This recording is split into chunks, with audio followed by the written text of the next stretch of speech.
Bienvenido a Neuron Energy Talks, un podcast de estrategia de negocios enfocado en la industria energética.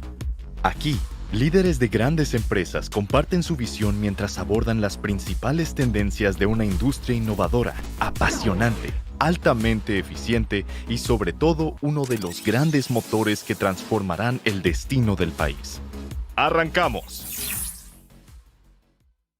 Este podcast es presentado por Coin SRC, abogados laborales, con más de 30 años de experiencia resolviendo conflictos con iniciativa privada, empresas paraestatales, contratos colectivos, seguridad social, derecho individual y colectivos. Contáctalos en coinsrcabogados.com. Bienvenidos sean todos a otro episodio más de Energy Talks.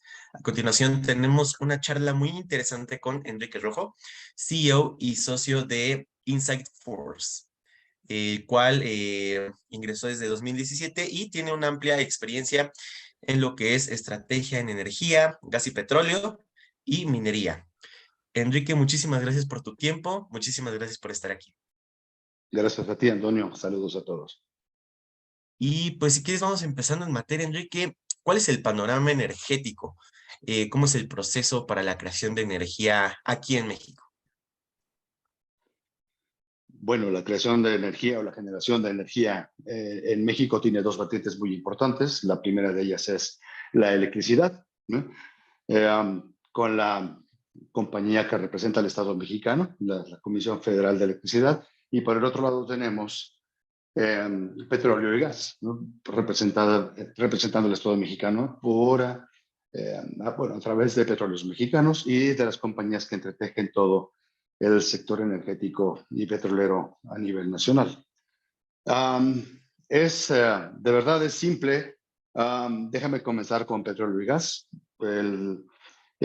México tiene una plataforma de producción de 1.700.000 barriles aproximadamente de petróleo crudo equivalente por día.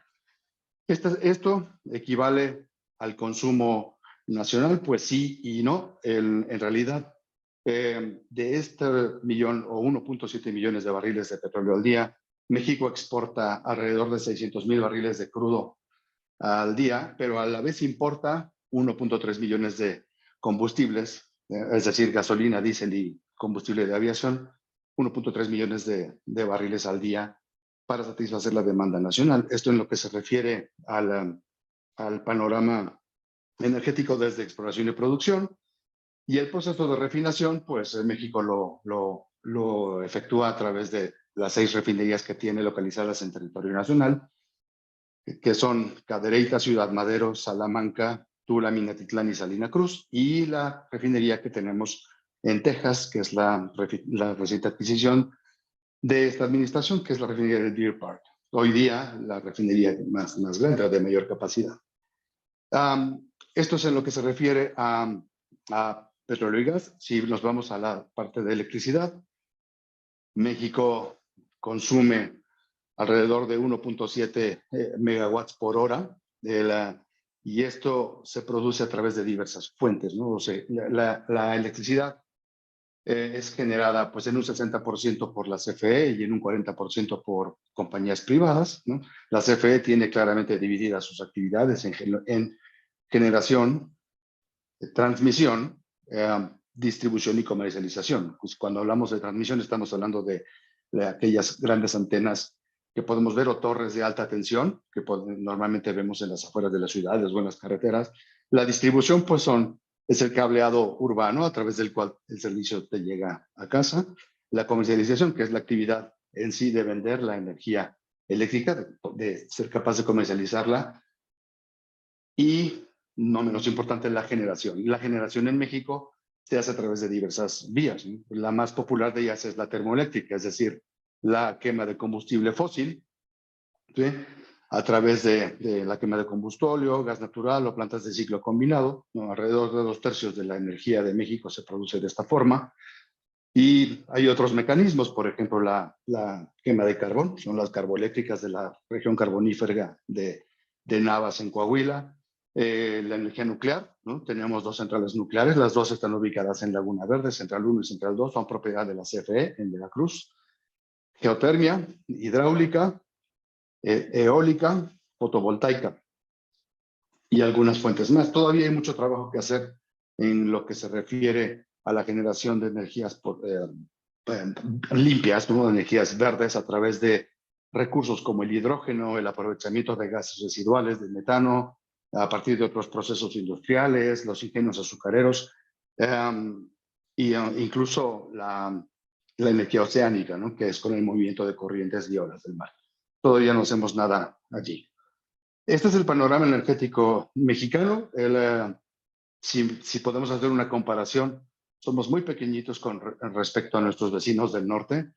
El consumo de México de 1.7 megawatts por hora no llega ni de lejos a los casi 100 millones o 100 megawatts que consume por hora los Estados Unidos, ¿no? Lo mismo ocurre con, por ejemplo, las plantas nucleares. En México tenemos 2, pero en Estados Unidos hay 98. En México tenemos quizás 100 pozos de exploración y producción en plena actividad en lo que se refiere a petróleo y gas, pero en Estados Unidos tenemos 5,000. La plataforma de producción de México es de 1.7 millones de barriles al día, pero tan solo la plataforma de producción de Texas, ¿no? Texas, un solo estado de la Unión Americana, es 3 veces mayor a la de todo nuestro país. Entonces, este es un poquito el comparativo, este es el escenario en el que estamos jugando, y es así como se genera, como se produce la energía en nuestro país, Antonio. Enrique, muchas gracias. Sí, sin duda, tenemos todavía esta gran dependencia en energía termoeléctrica y bueno, igual es una apuesta que tenemos en este sexenio, ¿no? Entonces, igual profundizando un poquito más en los datos de extracción de barriles de petróleo, y bueno, me gustaría preguntarte, ¿qué tipo de exploración es la que más vale la pena hacer en el territorio mexicano? Hablando de aguas someras, de subsuelo, de superficie, porque bueno, tenemos este panorama, ¿no? En donde tenemos todavía una gran dependencia en este tipo, pues, de combustibles para generar energía. Entonces, bueno, ¿cómo es? ¿Cuál sería la mejor? Mira, no es que exista una necesariamente mejor. Tú estás obligado a buscar y explotar el recurso allí en donde se encuentre. Te puedo platicar un poquito acerca de la historia de México. Los primeros yacimientos, de hecho, ni siquiera se encontraron en el litoral de Tabasco o en la zona de Campeche, que es en donde están ahora. Cuando la actividad petrolera en México comenzó en tierra firme, ¿no? Y además en Tampico, ni siquiera en Veracruz, o en Chiapas, o en Campeche, o en Tabasco. Entonces, lo cierto es que el 90% del crudo que se produce en México, déjame incluir aquí el gas, porque la medida exacta son millones de barriles de petróleo crudo equivalente. La equivalencia es a través del licuar el gas natural, pues también lo mides a partir de barriles y no por unidades caloríficas. Entonces, vamos a incluir el gas en este pack. Sí, el 90% del crudo que produce México es en aguas someras, ¿no? Y sí, así ha sido desde hace muchas décadas. Es en donde agentes como Pemex tienen más experiencia. De hecho, tienen una de las mejores prácticas a nivel mundial en cuanto a operar campos en aguas someras. Aguas someras son poco profundas, es decir, estamos hablando de tirantes de agua de como máximo 500 metros para considerar las aguas profundas, ¿sí? Normalmente aguas someras, lo que tenemos en México es un tirante de agua de entre 35 y 150 metros en donde están ubicados los pozos más importantes de explotación y de exploración de nuestro país. Entonces es en donde tenemos nuestro negocio. Si hablamos de aguas profundas, Pemex no ha extraído nunca en toda su vida ni un solo barril de crudo de aguas profundas, mucho menos de aguas ultraprofundas. No obstante, sí se tienen localizados yacimientos muy importantes, sobre todo en la zona del Cinturón Plegado de Perdido, que es exactamente en la frontera entre Tamaulipas, Texas y Luisiana, en el Golfo de México, ¿sí? En la parte que corresponde a México hay enormes yacimientos. De hecho, están plenamente identificados y ya en la etapa de desarrollo los grandes yacimientos de Maximinus y Trion y Maximinos, precisamente en el cinturón plegado del perdido, en donde Pemex es el socio principal, no va a ser socio operador, pero pero Pemex tiene una participación muy importante allí. Esta será su primera gran experiencia en aguas profundas, ¿no?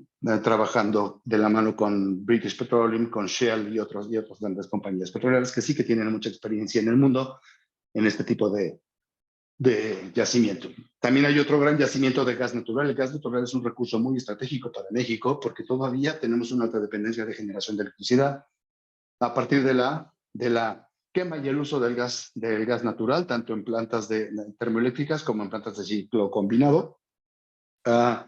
Y además, claro, pues todo el gas que nos llega a nosotros, a nuestros hogares, ¿no? El gas licuado de petróleo, el gas LP, en realidad es un recurso muy deficitario en México, ¿no? La demanda supera en 6 o 7 veces la capacidad productiva del país.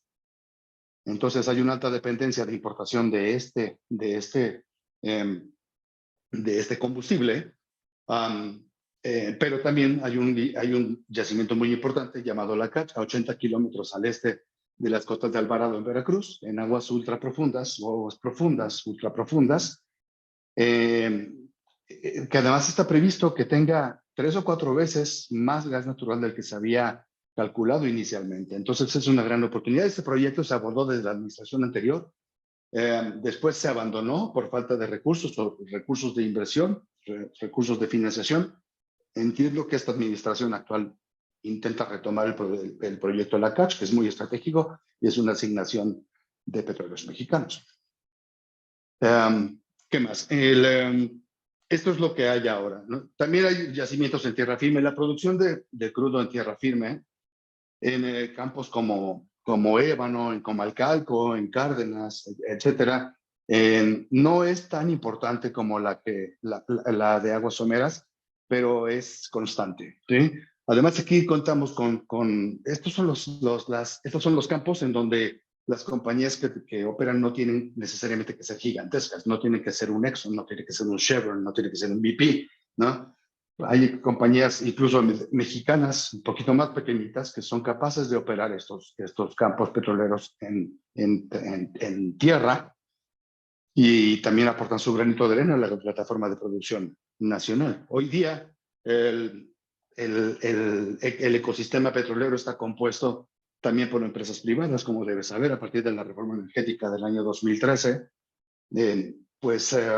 Ya hay compañías que han tenido un éxito muy significativo en lo que se refiere a exploración y a extracción de hidrocarburos o a operación de campos ya maduros que fueron cedidos por Pemex, ¿sí? o que trabajan o se operan en coordinación y en sociedad con Petróleos Mexicanos. Hoy día, muy recientemente se ha informado que las compañías petroleras privadas que operan en el Golfo de México y en tierra firme, como Eni, como algunas otras como Fieldwood, y incluso compañías mexicanas como Marinsa o Diabas que trabajan en estos campos, pues bueno, la producción conjunta de los productores privados ya alcanzó el 10% de la plataforma de producción nacional. Es un dato muy significativo y además está previsto que apenas en un par de años la producción de privados ya alcance el 20% de todo lo que produce México, lo cual es muy significativo. Perfecto, Enrique, muchísimas gracias. Y retomando un poquito toda esta parte a lo mejor de cooperación interna, bueno, de empresas internacionales y, por ejemplo, el caso de la adquisición de Deer Park, perdón. Deer Park, sí. Sí, ¿Cómo sacarle? Significa campo de ciervos, ¿no? Sí. O parque de los Sí. ciervos, ¿no? ¿Cómo sacarle provecho al TEMEC y qué oportunidades tienen las empresas mexicanas en el mercado internacional? Qué pregunta tan buena. Mira, el Tratado de México, Estados Unidos y Canadá, que deriva del anterior TLC, ¿sí? Cuyas negociaciones empezaron, o renegociación fue impulsada por la administración de Donald Trump, ¿no? Iniciada por el ocaso de la administración del presidente Peña aquí en México y además continuada por el equipo de negociación del presidente López Obrador.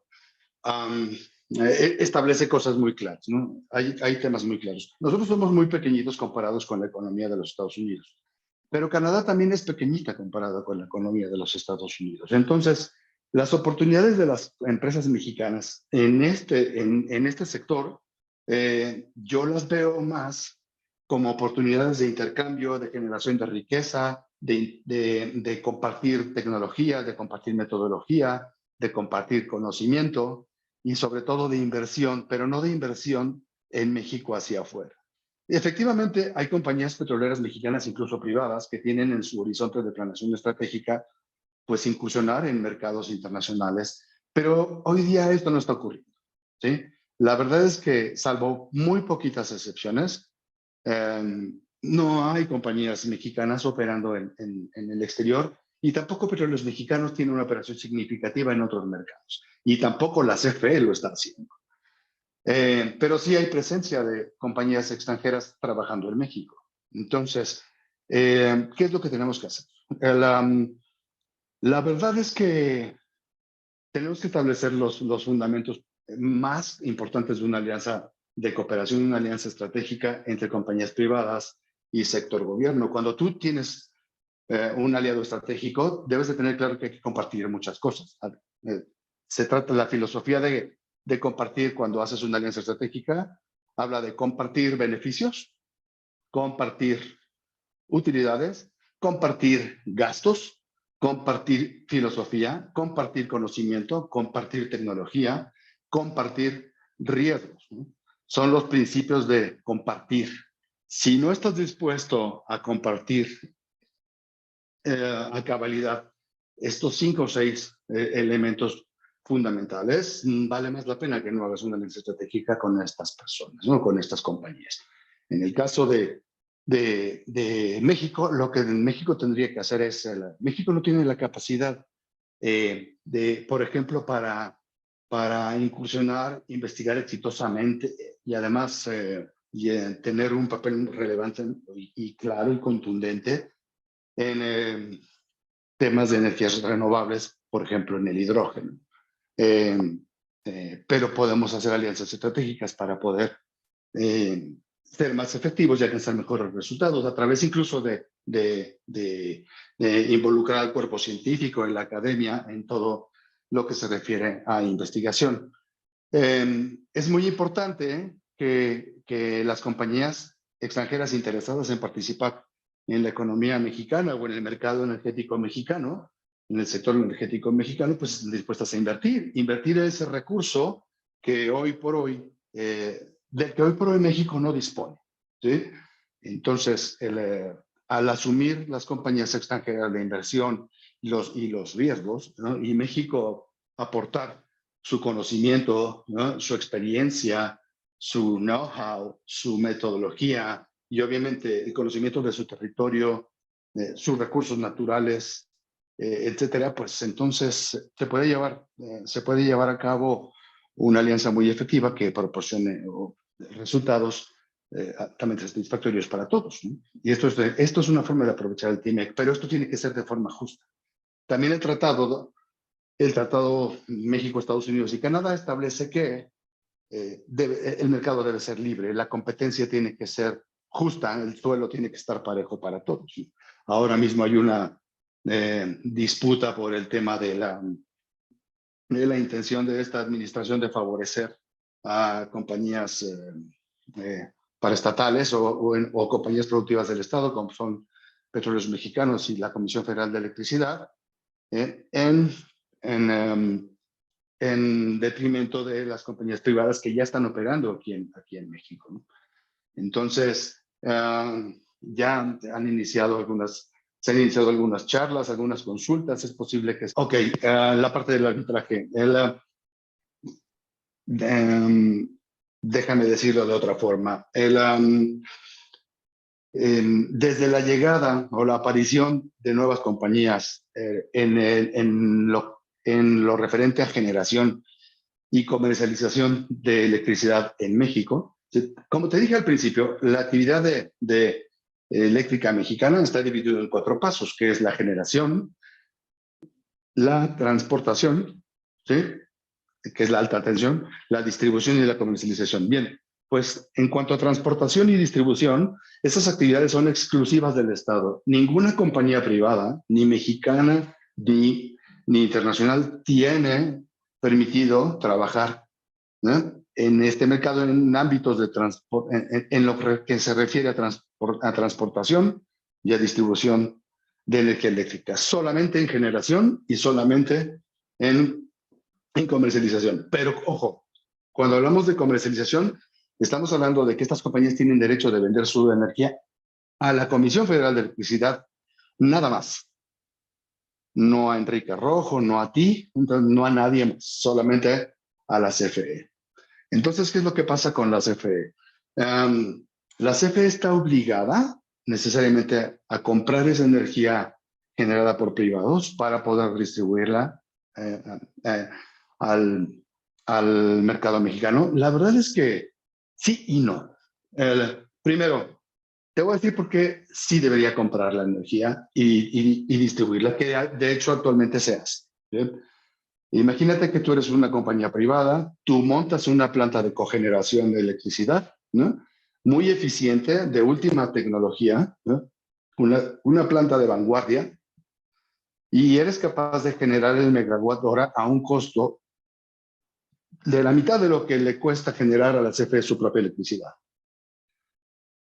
Si yo fuera la CFE, pues yo debería comprarte la energía, porque para mí es un gran negocio comprar la energía que tú generas, y porque la generas a la mitad de lo que a mí me cuesta generar mi propia energía.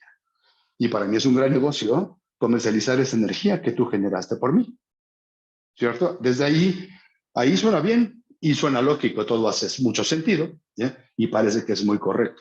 Pero ¿qué es lo que está pasando? El hecho de que la CFE sea una compañía que va arrastrando una obsolescencia muy considerable a partir de los años, ha hecho que sea capaz de invertir en su propio desarrollo y modernización.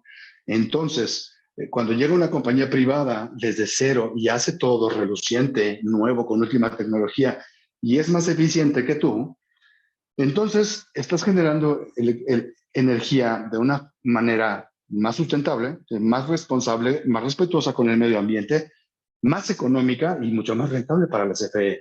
Pero al mismo tiempo, la CFE se está debilitando. ¿Hasta aquí se entiende? Bien. Pues la reforma eléctrica nueva implica que esto va a ser posible solamente hasta, bueno, quiere limitar la participación del sector privado en la generación de energía hasta un 46%, permitiendo que la CFE genere un 54% para que así la CFE no desaparezca y tenga la oportunidad y tenga tiempo suficiente de modernizarse y ponerse al mismo nivel de los productores privados. ¿Esto es bueno o es malo? Pues no, es malo desde un punto de vista, porque la CFE no genera energía barata. Hoy por hoy, no toda la energía que genera es barata, no quiero decir que no toda. De hecho, la CFE está invirtiendo en la planta fotovoltaica, que es una planta solar, una granja solar urbana, la granja fotovoltaica urbana más grande del planeta, ¿no?, en la Ciudad de México, justo encima de la central de abastos, algo sorprendente.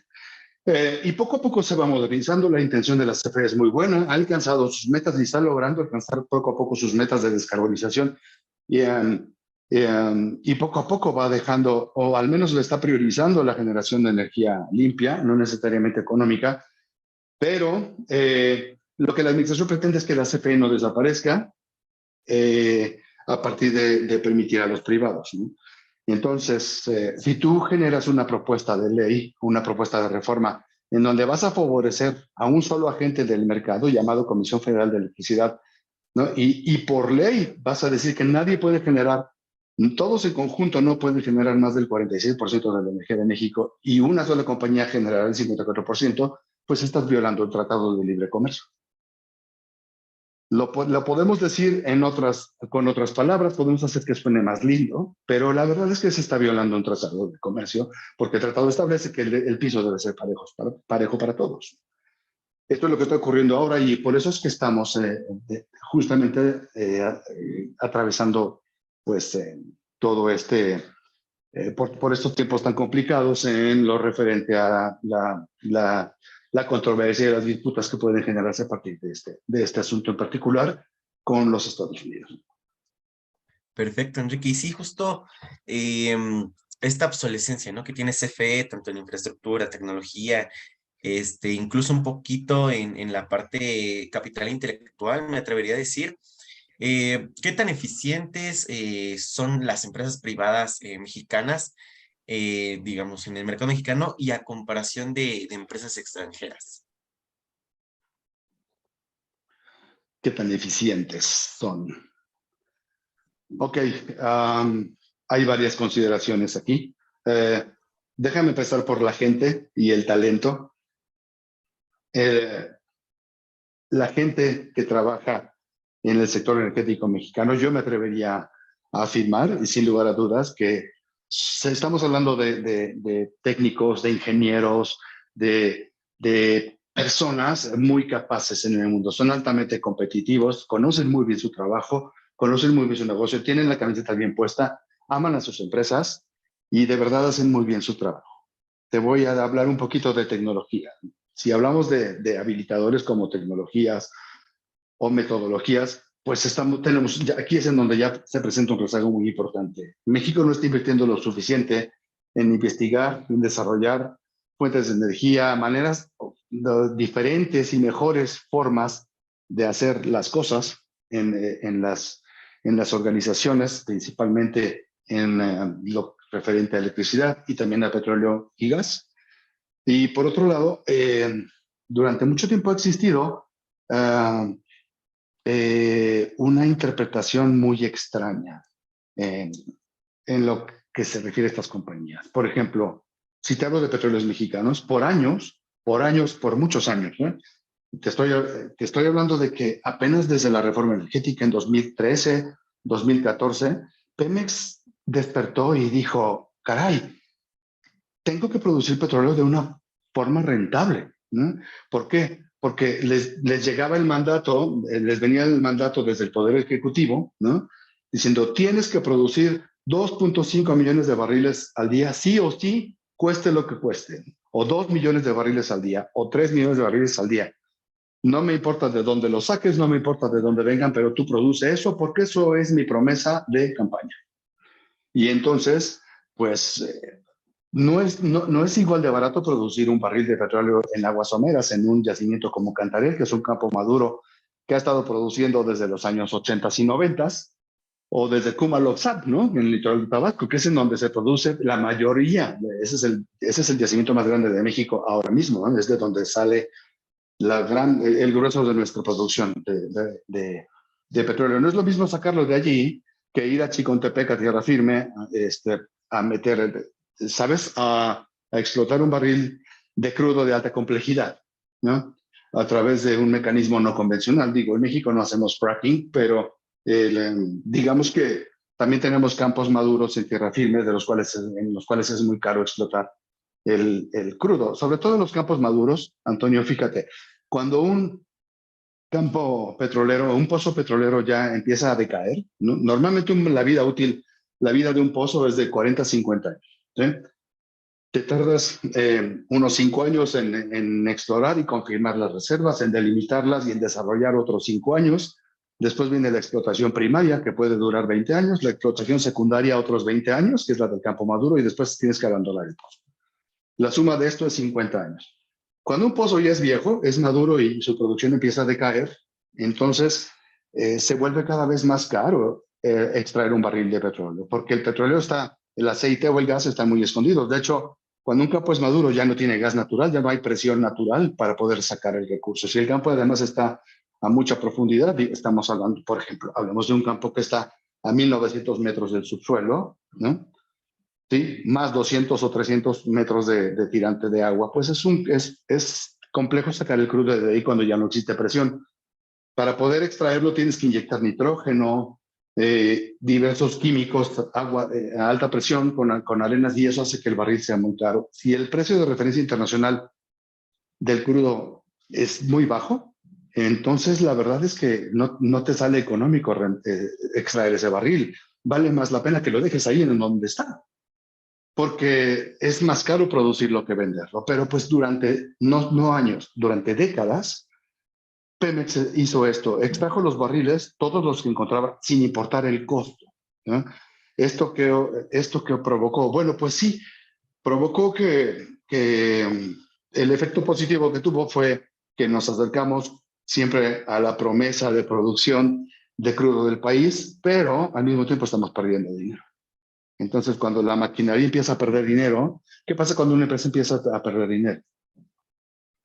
Pues la empresa ya no puede invertir en sí misma, ya no puede modernizarse, ya no puede desarrollarse, ya no puedes ni siquiera invertir en exploración. Es decir, sí sabes que cada barril de crudo que encuentras tienes que reponerlo. Es decir, de hecho, el principio dice que de cada barril que tú extraes deberías encontrar otros dos. ¿Sí?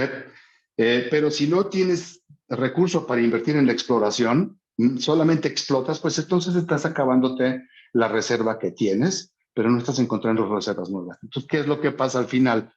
Pues ocurre que la plataforma de producción baja, ¿no? Empezamos a decaer y no tenemos reservas nuevas en ningún otro lado para poder explotarlas. Eso es lo que ocurre cuando no gestionas bien un negocio, y esto es por priorizar el volumen antes que la rentabilidad. A partir del año 2013, Pemex deja de ser una paraestatal y se convierte en una compañía productiva del Estado, y el nuevo mandato es, sí, produce barriles, pero allí en donde sea rentable. Y entonces, bueno, finalmente, esto es una buena noticia.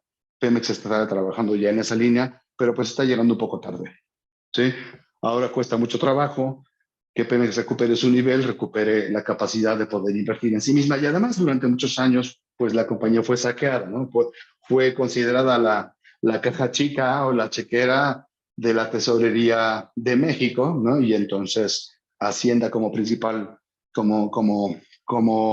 accionista de Pemex, pues se le hacía fácil hacer retiros de dividendos o de utilidades de Pemex por 50,000 millones de pesos o por las cantidades que fueran para pagar otro tipo de subsidios que son ajenos al petróleo, ¿no? Dejándole a Pemex un recurso apenas suficiente y muy limitado nada más para sobrevivir, pero no para invertir en su futuro. El CFE es exactamente el mismo caso. Es un caso idéntico a una escala un poco más pequeñita, porque el tamaño de las dos compañías no es siquiera similar. Pemex es 10 veces más grande que la CFE en términos de volumen de negocio, pero las dos compañías son igualmente estratégicas y las dos tuvieron el mismo problema. Entonces, eso es un poquito, no estamos hablando tanto de eficiencia, porque también aquí estamos mezclando temas de política, temas de rentabilidad, temas de management, temas de gestión y sobre todo temas de gobernabilidad, ¿no?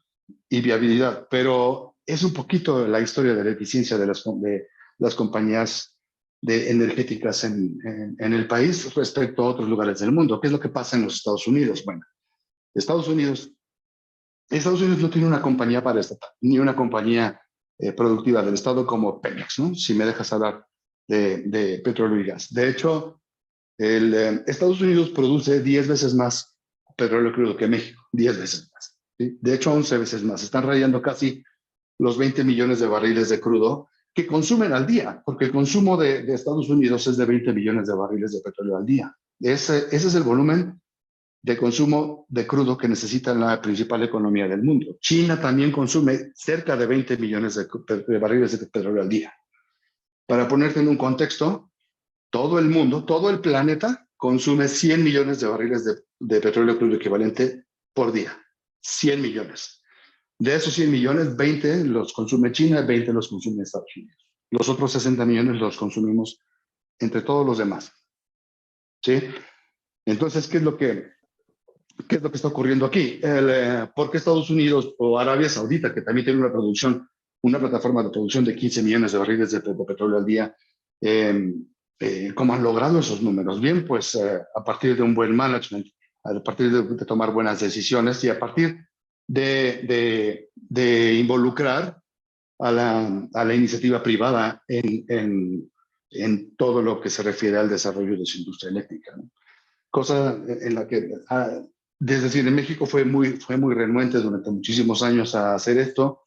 La administración anterior ya permitía la participación de privados. Esta administración está dificultando un poquito las cosas en cuanto a la participación de compañías privadas, tanto en el sector petrolero como en el sector eléctrico, pero eventualmente se tendrá que hacer, porque no todo puede ser hecho o ejecutado por la CFE o por Pemex en México. Esto sería ridículo pensar que la CFE y que México, pues que la CFE, perdón, y que Petróleos Mexicanos van a impulsar y van a desarrollar a México y a colocarlo en un escaparate de primer mundo, que es en donde quizás merezca estar la 16ª economía más importante del planeta, que somos nosotros, ¿no?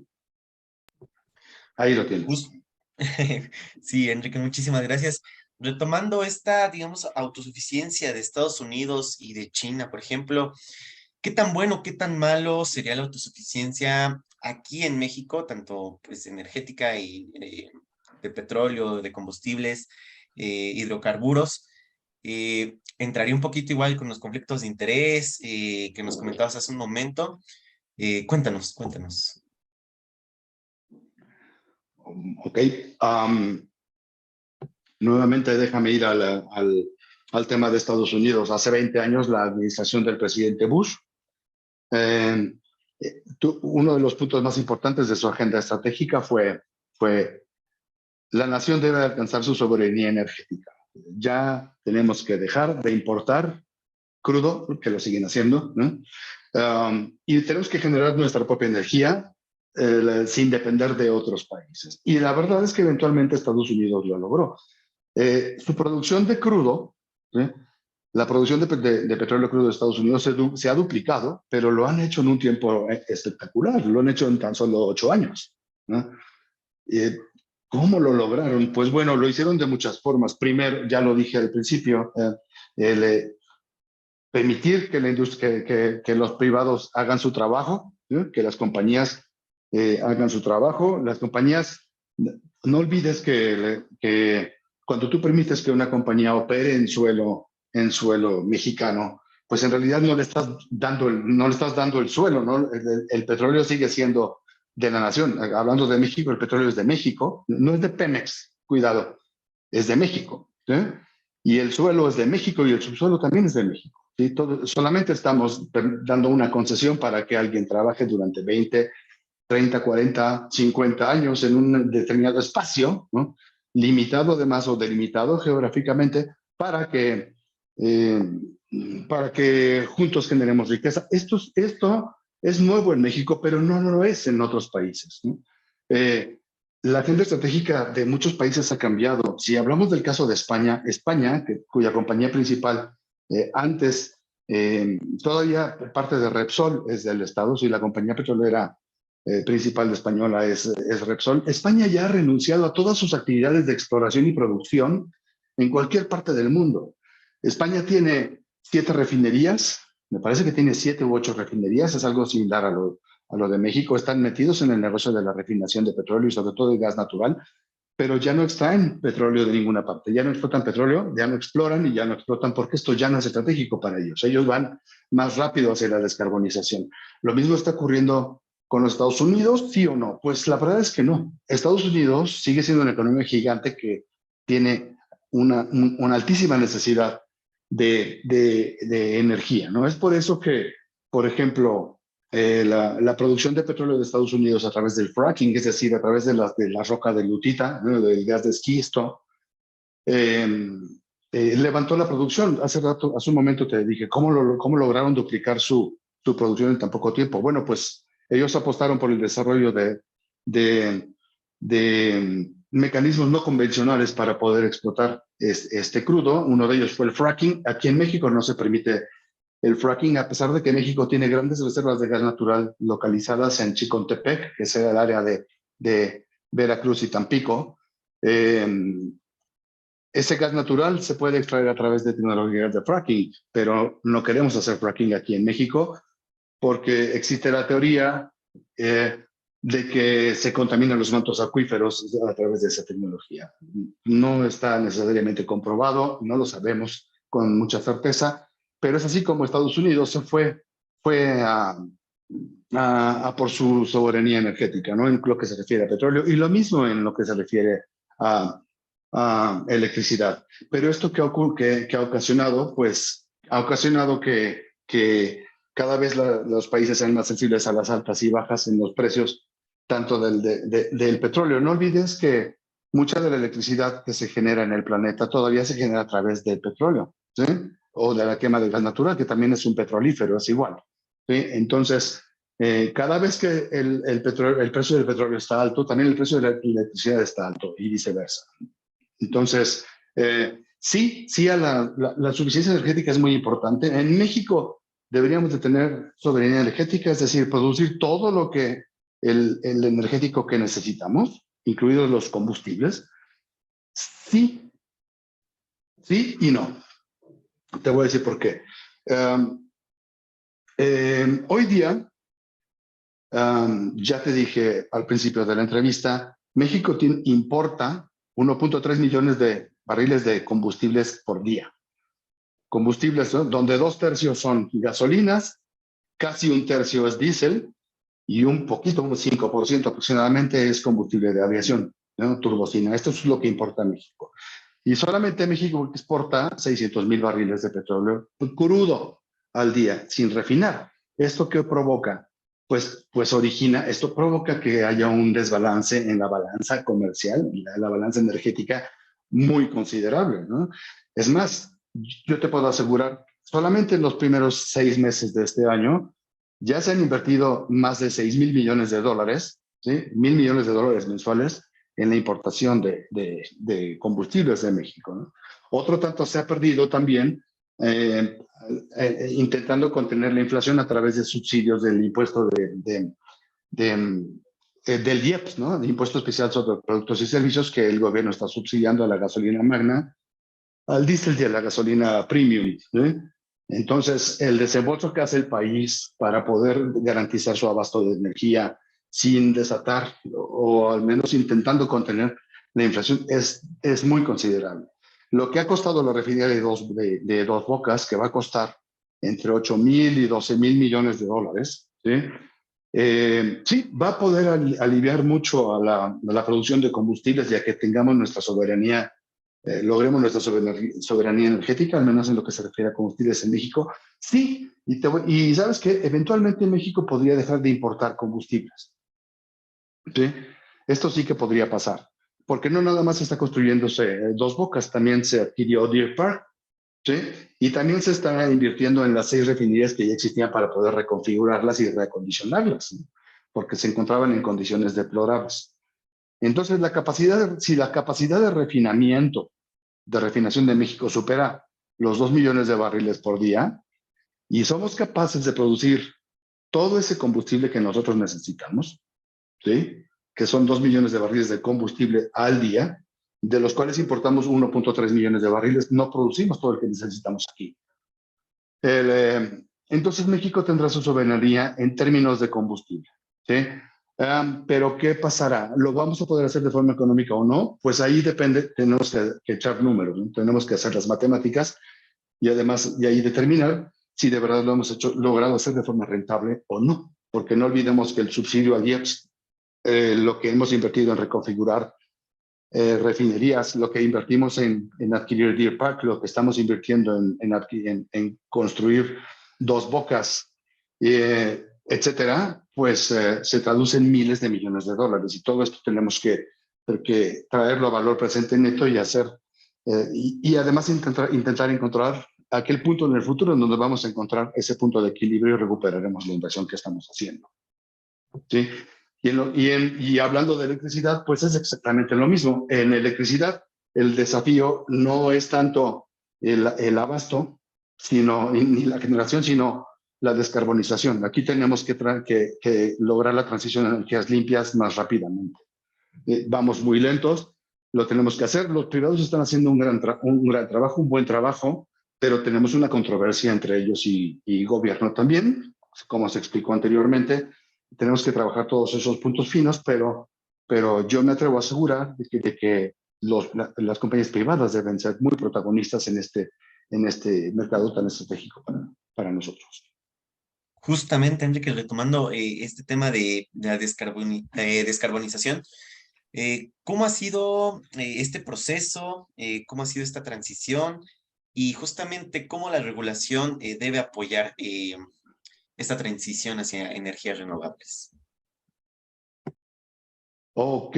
Bueno, esta es la pregunta del $1.000.000. Todos los que nos dedicamos a esto queremos tener la respuesta, pero déjame hablarte primero de un contexto mundial, ¿no? Está por ahí el Tratado de Tokio y después está el Tratado de París, ¿sí?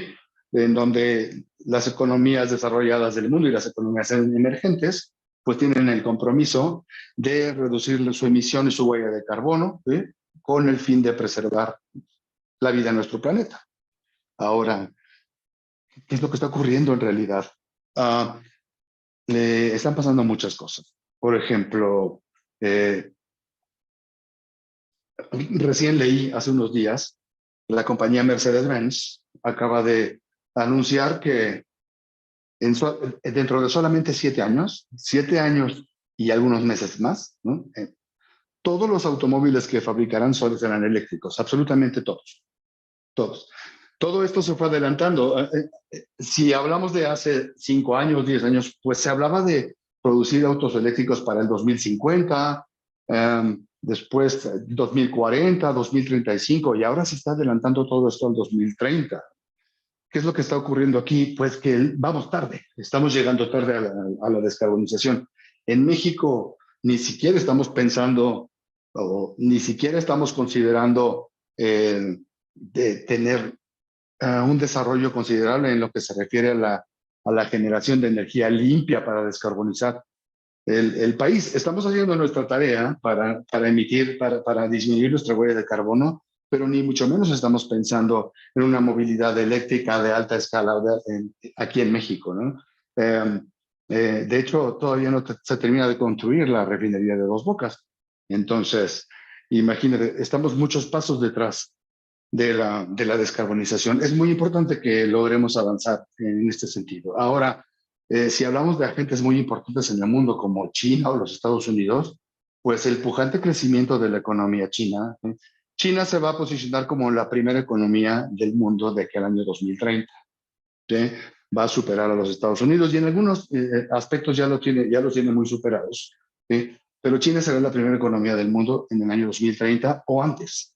Pero China sigue siendo el segundo país más contaminante del mundo. ¿Sí?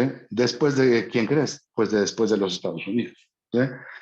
Estados Unidos ha intentado bajarse de los tratados internacionales porque no puede cumplir sus metas, porque tiene que seguir creciendo. Es una economía pujante, es un tren que es la locomotora que mueve al mundo, que mueve la economía mundial. Estados Unidos y China solos, pues son las grandes economías del planeta y no se pueden detener. El hecho de que las compañías, ahora hay un concepto muy, muy interesante que se llama ESG, todas las compañías que quiere decir Environmental, Social and Geographical, es decir, todo el entorno social, la sustentabilidad. Las compañías están haciendo grandes esfuerzos también para disminuir su huella de carbono. Esto implica que se hagan inversiones fuertes en este ámbito, pero también está generando esta inflación que hoy tenemos, también viene orillada debido a las restricciones en orden de cuidado al medio ambiente que las compañías privadas, no solamente los gobiernos, tienen que emprender, ¿no? Esto también tiene un costo muy importante y también se refleja en los precios al consumidor. Entonces, es sumamente importante que logremos disminuir nuestra huella de carbono, pero debemos hacerlo todos al mismo tiempo, todos hacerlo bien, todos hacerlo de forma ordenada. Te voy a dar otro dato. El combustible más abundante que produce Petróleos Mexicanos no es la gasolina, ni el diésel, ni la turbocina. El combustible más importante es el combustóleo. El combustóleo no te sirve para mover un coche, ni un barco, ni un tren, ni un avión. El combustóleo, ¿sí? Es un energético calorífico, solamente sirve para que lo quemes y para que a través de él pues puedas calentar agua, generar vapor y así mover turbinas y dinamos para generar electricidad. ¿Sí? Es una de las formas más contaminantes, si no es que la más contaminante. Yo diría que la segunda después del carbón, ¿sí? De producir electricidad. Todavía en México producimos electricidad a partir de combustóleo, pero nos sobra combustóleo. Y sorprendentemente este combustóleo Pemex lo exporta y lo coloca en otros mercados internacionales, en mercados en desarrollo, ¿no? o de países subdesarrollados. Por supuesto, Estados Unidos y Canadá y otros países pues, no utilizarían combustóleo para poder generar electricidad, salvo que fuera absolutamente necesario, pero otros países sí lo hacen, ¿no?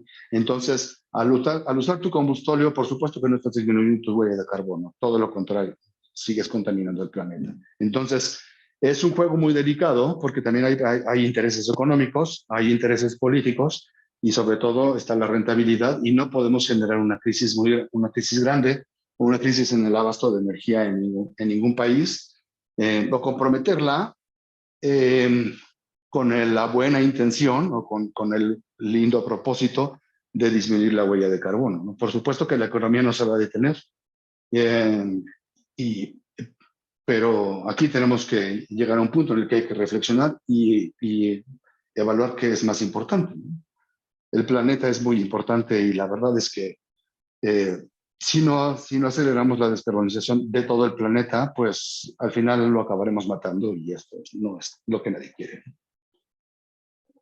Así es, Enrique. Y bueno, ya igual un poco ya a manera de conclusión y aprovechando un poquito de tu tiempo, en el conflicto entre Rusia y Ucrania, por ahí en Europa se reactivaron algunas plantas de carbón, algunas plantas termonucleares. ¿Sería viable o qué tan viable es la energía nuclear? Y este conflicto, ¿qué tanto benefició o perjudicó acá a México? Wow. Ok, déjame hablarte. Hablemos de petróleo. Yo mencioné hace unos momentos que el consumo de petróleo del planeta es de 100 millones de barriles al día. La demanda y la oferta de este elemento es algo muy delicado, ¿no? Basta que le restes 2 millones de barriles a esos 100 para que los precios se disparen en todo el planeta, ¿eh? Si no se producen 100 millones, si en vez de eso se producen 98, el precio del barril va a subir y alguien se va a quedar sin su petróleo, ¿sí? Y lo mismo ocurre si produces petróleo de más. Si produces 102 millones o 104 millones, el precio va a bajar porque hay una sobreoferta y no hay tanta demanda para ese petróleo. Es ley de oferta y demanda.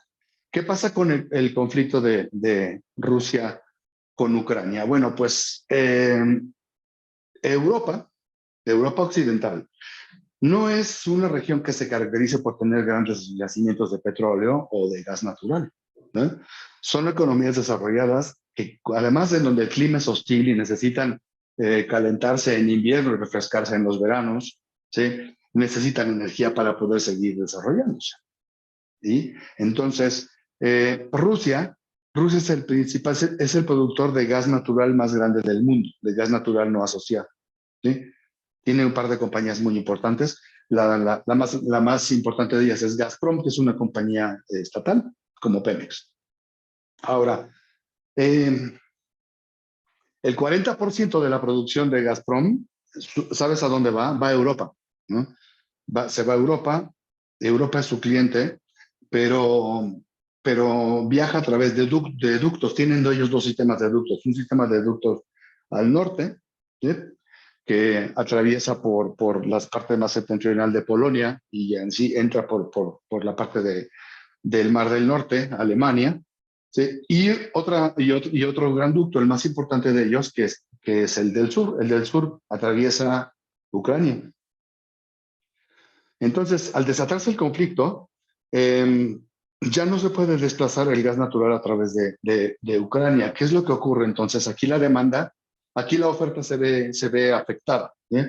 Además, las sanciones económicas impuestas a Rusia por el Reino Unido, es decir, por toda la OTAN, ¿no? Donde están los Estados Unidos, Reino Unido, todos los países que pertenecen al Tratado del Atlántico Norte y otros más, pues han impedido que se pueda utilizar el crudo de Rusia.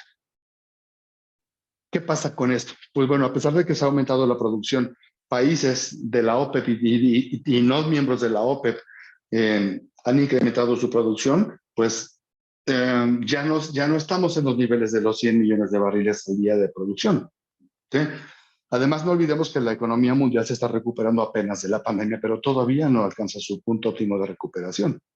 ¿Qué es lo que ocurre? Pues al ser el crudo escaso, ¿sí? En el mundo, su precio sube. Y ese precio, ¿cómo nos afecta a nosotros, a México? Pues muy mal.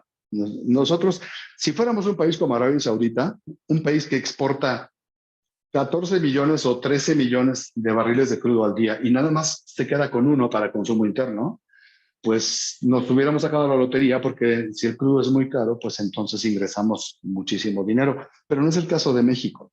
México solamente exporta 600,000 barriles de crudo al día, pero tiene que importar combustibles. Y él importa más del doble de barriles de combustible ya procesado que el crudo que exporta. ¿Y sabes qué pasa con el combustible? Que lo tienes que pagar al precio de referencia internacional, ¿no? Y el principal componente del costo del combustible, pues es el costo del barril, ¿no? De referencia internacional. ¿Qué pasa con México? Pues si nosotros tenemos que comprar el combustible, en muchas ocasiones incluso la gasolina magna que tú cargas en tu coche, la gasolina premium que a ti que te surten en una estación de servicio, puede estarle costando al Estado mexicano incluso más de lo que a ti te lo están vendiendo en realidad, ¿sí? Esto debido al subsidio del impuesto especial de productos y servicios, ¿no? Lo cual ha ocasionado que el desembolso de México sea muy importante. Es decir, tenemos una balanza deficitaria en términos energéticos en lo que se refiere a petróleo y combustibles, debido precisamente al altísimo costo de referencia internacional de los petrolíferos. Y eso es muy perjudicial para México. Entonces, sí, la pregunta es, ¿Rusia a Ucrania nos ha afectado? Sí, sí, y mucho. A México le ha costado miles de millones de dólares este conflicto y nos va a seguir costando. Y además, el subsidio al IEPS va a continuar durante por lo menos todo este año, seguramente, porque el gobierno tiene que hacer lo posible por contener la inflación, que ya es de por sí muy elevada. Entonces no deben permitir que el combustible suba de precio de tal forma que se ponga en riesgo la estabilidad económica, sobre todo de la población más vulnerable. Eso es lo que está ocurriendo en el mundo. ¿Qué otra parte de la pregunta me salté? Creo que, pues básicamente es eso. Quizás China-Taiwán. China-Taiwán no será lo mismo que Rusia-Ucrania. No, China no va a invadir Taiwán. Taiwán pertenece a China, ¿no? Es una ruta comercial, pero sigue perteneciendo a China. Tiene un carácter desconcentrado, pero sigue siendo China. Nadie invadiría su propio país, ¿no?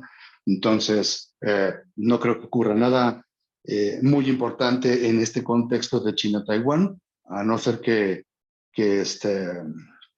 empiecen a salir por allí sanciones muy importantes que además que perjudiquen una ruta estratégica comercial tan importante como son los puertos del sureste asiático.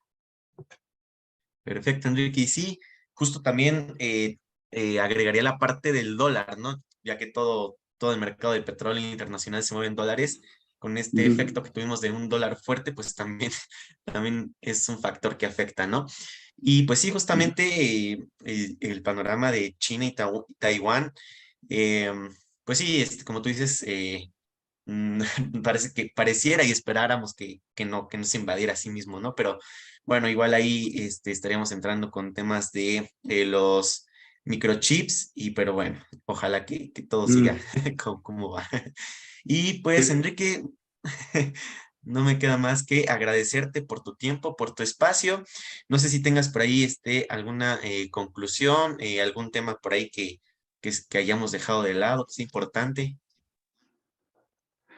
No, quizás un poquito el tema de la regulación, lo que deberíamos de hacer aquí. Me está viniendo a la mente algo que anunció el gobierno de los Estados Unidos apenas hace 2 o 3 días, en donde parte de su plan de choque contra la inflación y además de la descarbonización es que van a facilitar a cada ciudadano americano un bono de $7,500 para la compra de un auto eléctrico, ¿no? En México, el único incentivo que tenemos para tener un coche eléctrico o híbrido es que no vas a pagar tu tenencia, pero pues creo que podemos hacer un poquito más, ¿no? Y además los incentivos para las compañías deberían de ser más efectivos, simplemente en pos de la descarbonización. Es decir, los esfuerzos tan importantes que las compañías hacen para ser más respetuosas con el medio ambiente deberían de tener un beneficio de los créditos fiscales para que los precios de los productos y servicios que estas empresas producen pues no suban. Sí, creo que también existe un beneficio fiscal en cuanto a la deducción de impuestos si tienes tu crédito y tu vehículo es híbrido o eléctrico, entonces también pues por ahí está ese beneficio.